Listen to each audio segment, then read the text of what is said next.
Praise the lord.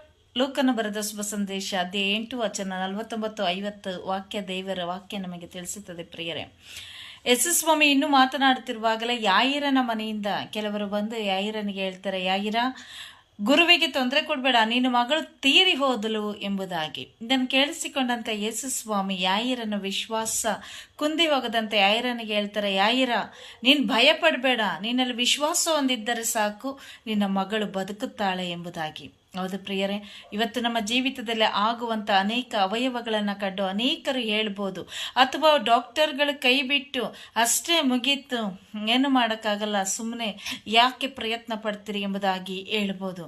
ಆದರೆ ದೇವರಲ್ಲಿ ವಿಶ್ವಾಸವಿಟ್ಟಿರುವಂಥ ನಮಗೆ ಖಂಡಿತವಾಗಿಯೂ ದೇವರು ನಮ್ಮ ಜೀವಿತದಲ್ಲಿ ಒಂದು ದೊಡ್ಡ ಮಹತ್ ಕಾರ್ಯವನ್ನು ಮಾಡ್ತಾರೆ.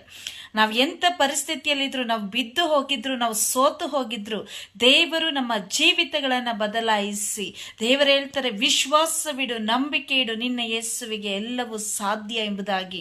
ದೇವರ ಮಹಿಮೆಯನ್ನು ನೀವು ಕಾಣ್ತೀರಿ.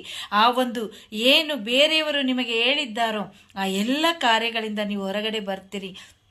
ನಿಮ್ಮ ದೇವರು ನಿಮ್ಮನ್ನೆಂದಿಗೂ ತೊರೆಯುವುದಿಲ್ಲ, ನಿಮ್ಮ ದೇವರು ನಿಮ್ಮನ್ನೆಂದಿಗೂ ಕೈ ಬಿಡುವುದಿಲ್ಲ. ಪ್ರಿಯರೇ, ಆದ್ದರಿಂದ ನಾವು ಸಮರ್ಪಿಸೋಣ. ದೇವರು ಯಾಯಿರನಿಗೆ ಹೇಳಿದರು, ಭಯ ಪಡಬೇಡ. ಇವತ್ತು ನಾವು ಭಯ ಇದ್ದರೆ ಆ ಭಯವನ್ನು ತೆಗೆದುಹಾಕಿ ಯೇಸುವಿನಲ್ಲಿ ವಿಶ್ವಾಸವಿಡೋಣ. Praise the lord.